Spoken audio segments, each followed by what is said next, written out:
am Vandana. This is your SST class. Today we will start our lesson number 7 of past part second, civilizing the native, educating the nation. तो इससे पहले आपने chapter में बहुत कुछ SST में read किया है. अब हम जो हमारे न्यू टॉपिक्स हैं उनके बारे में रीड करेंगे. अब इस चैप्टर में हम देखते हैं कि क्या क्या दिया हुआ है. In the earliest chapter you have seen how British rule affected Raja and Nawab, peasants and tribals. इससे पहले जितने भी हमने चैप्टर रीड किए हैं उसमें हमने ब्रिटिश रूल के बारे में, राजा, नवाब, किसान, आदिवासी, इन सब के बारे में पढ़ा है. In this chapter we will try and understand what implication it had for the lives of students. अब हम इस चैप्टर में ये रीड करेंगे कि जो स्टूडेंट्स थी उनकी लाइफ के बारे में, उनके लिए क्या क्या डिसीजन लिए गए. For the British in India wanted not only territorial conquest and control over revenues, they also felt that they had a cultural mission. They had to civilize the natives, change their custom and values.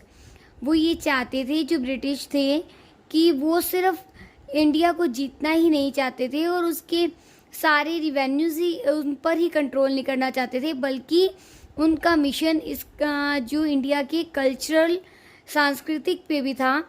और वो ये चाहते थे कि Indian जो विद्यार्थी हैं उन्हें किस तरह से सिविलाइज किया जाए, सभ्य बनाया जाए.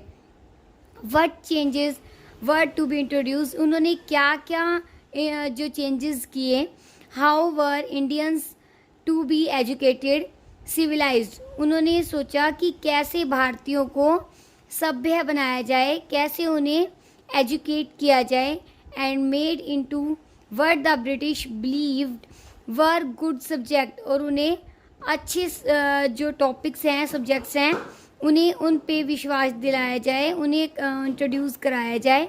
The British could find no simple answer to this question. They continue to debate for many decades. तो इसके लिए उन्होंने कंटिन्यू कई डिकेड्स तक प्रयत्न किए. नेक्स्ट अब हमारा टॉपिक है, इसके अंदर एक हमारे पास एक वर्ड दिया हुआ है, लिंग्विस्टिक. इट मीन्स होता है, इसका मतलब होता है someone who know and studies several language, जो बहुत सारी जो लैंग्वेज हैं उनको जानता है, उसके बारे में नॉलेज रखता है. नेक्स्ट टॉपिक है हाउ द ब्रिटिश सा एजुकेशन. अब ब्रिटिश हमारे एजुकेशन को किस तरह से देखते थे. Let us look at what the British thought and did. अब वो ब्रिटिश क्या सोचते थे और क्या करना चाहते थे. And how some of the ideas of education that we now take for granted involve in the last 200 years. और उन्होंने लास्ट जो 200 साल तक क्या महसूस किया. In the process of these inquiry we will also see how Indians reacted to British ideas and how they developed their own views about how Indians were to be educated. इन सब में इस topic में ये बताया गया है कि कैसे वो ये चाहते थे कि जो ब्रिटिशर्स हैं उन्हें किस तरह से एजुकेट किया जाए, उन्हें किस तरह की एजुकेशन दी जाए ताकि जो वो सभ्य बन सकें. इसके लिए उन्होंने कई टाइम तक जो अध्ययन किया. अब हमारे पास नेक्स्ट टॉपिक है द ट्रेडिशंस ऑफ ओरिएंटलिज्म. इन 1783 में एक पर्सन जिसका नाम विलियम जोन्स था कलकत्ता आया. He had an appointment as a junior जज at the supreme court that the company had set up. जो कंपनी के द्वारा, कंपनी किसको बोलते हैं, जो ब्रिटिश सरकार को बोलते हैं, ठीक है, उनको ही बोला जाता है कि उसके द्वारा जो सुप्रीम कोर्ट का जूनियर जज अपॉइंट किया गया था, किसको, विलियम जोन्स को. In addition to being an expert in law, कि वो जो एक्सपर्ट थे कानूनों में. Jones were a linguistic. अभी आपको बताया ना लिंग्विस्टिक, जिन्हें बहुत सारी जो भाषाओं का ज्ञान होता है उसे लिंग्विस्टिक बोलते हैं। He had studied Greek, Latin at Oxford, know French and English. उन्होंने ग्रीक, जो लैटिन, फ्रेंच, इंग्लिश, अरेबिक, ये सब अरबी भाषा, यानी कि अरबिक होता है अरबी भाषा, जो कि अपनी फ्रेंड से सीखी थी, और पारसी, पेरिजन यानी कि पारसी भाषा भी अपने फ्रेंड से ही सीख रहे थे। And had also learn present at Calcutta. He begin spending many hours a day with pandits, और वो अपने जीवन का बहुत सारा टाइम पंडितों के साथ बिताते थे। Who taught him the abilities of Sanskrit language, grammar and poetry, जो क्या सिखाते थे, ग्रामर जो संस्कृत भाषा का ज्ञान देते थे, उसकी पोइट्री सिखाते थे। Soon he was studied ancient Indian text on law, philosophy, religion, politics, morality, arithmetic, medicine and other science. तो उन्होंने जल्दी ही पुराने समय की जो हमारी इंडियन टेक्स्ट थी, यानी कि बुक्स थी, उसके अंदर कानूनों के बारे में, धर्म, राजनीति, मौलिक अधिकार, मेडिसिन, दवाइयों, साइंस, सबके बारे में रीड किया। Jones discovered that his interest was shared by many British officer living in Calcutta at the time. उन्होंने ये महसूस किया कि उनके साथ साथ और भी बहुत सारे ब्रिटिश ऑफिसर थे जो कलकत्ता में उस टाइम पर, जो कि इस इंडियन कल्चर को और इंडियन लैंग्वेज को जानना चाहते थे, जिसमें से इंग्लिशमैन थे जैसे Henry Thomas Colebrooke and Nathaniel हेलेड।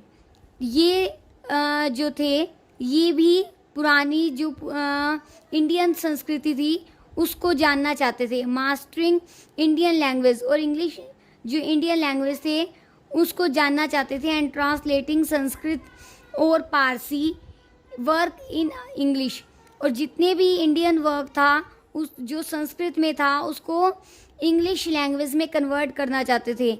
Together with them, उनके साथ Jones set up the Asiatic Society of Bengal. उन्होंने एक संगठन की स्थापना की बंगाल में, जिसे एक जर्नल नाम एशियाटिक रिसर्चेस का नाम दिया गया। Jones and Colebrooke came to represent a particular attitude towards India.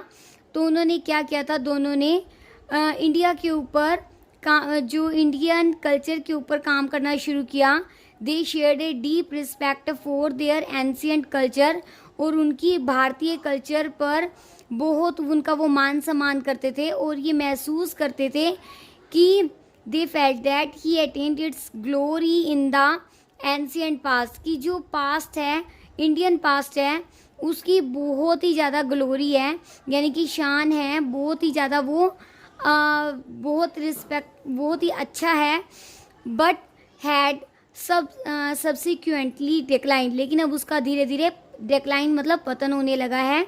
In order to understand India, हमें इंडिया के लोगों को समझने के लिए ज़रूरत है to discover the sacred and legal text that were produced in the ancient period, कि जो पुराने समय में उनके द्वारा जितनी भी पुस्तकें लिखी गई हैं उन सब का अध्ययन किया जाए।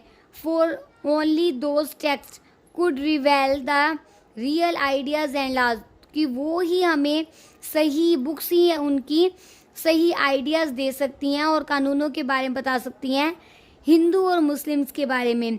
And only a new study of these text could from the basic future developed in India, ताकि वो ही नया भविष्य लेकर आएंगे और उसका विकास करेंगे भारत का। So Jones and Colebrooke went about discovering ancient text, understanding their meaning।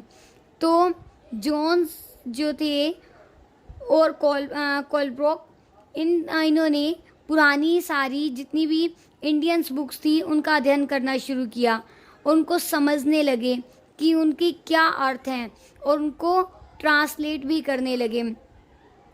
They believed would not only help the British learn, वो ये सोचते थे कि ब्रिटिशर्स को सिर्फ इंडियन कल्चर के बारे में ही जानने में मदद नहीं करेंगे, बल्कि इंडियन को भी जो उनकी उनके जितने भी पूर्वज और उनके द्वारा किए गए कार्य हैं उनके बारे में बताएंगे, उनके पास्ट के अंदर उनकी ग्लोरी कैसी थी, यानी कि उनकी कैसा इतिहास था, उनका कल्चर कैसा था, उस सब के बारे में इंट्रोड्यूस करेंगे। इन्फ्लुएंस्ड बाय सच आइडियाज़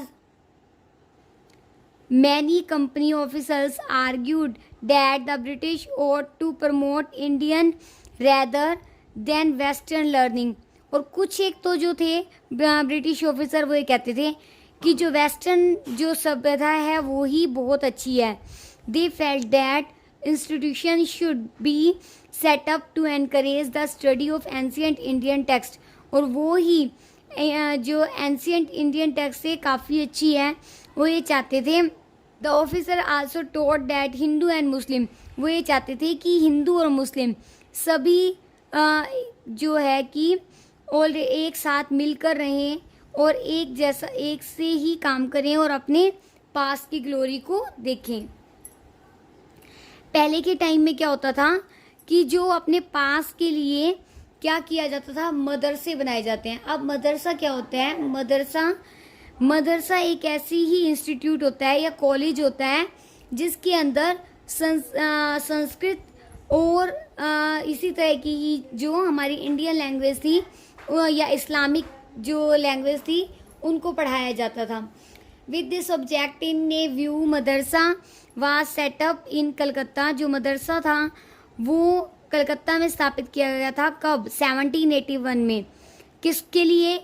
अरबी भाषा को प्रमोट करने के लिए, अरेबिक यानी कि अरबी भाषा को प्रमोट करने के लिए और पारसी और इस्लामिक कानूनों को जानने के लिए। एंड द हिंदू कॉलेज, और हिंदू कॉलेज की स्थापना की गई थी बनारस में 1791 में, to encourage the study of ancient Sanskrit.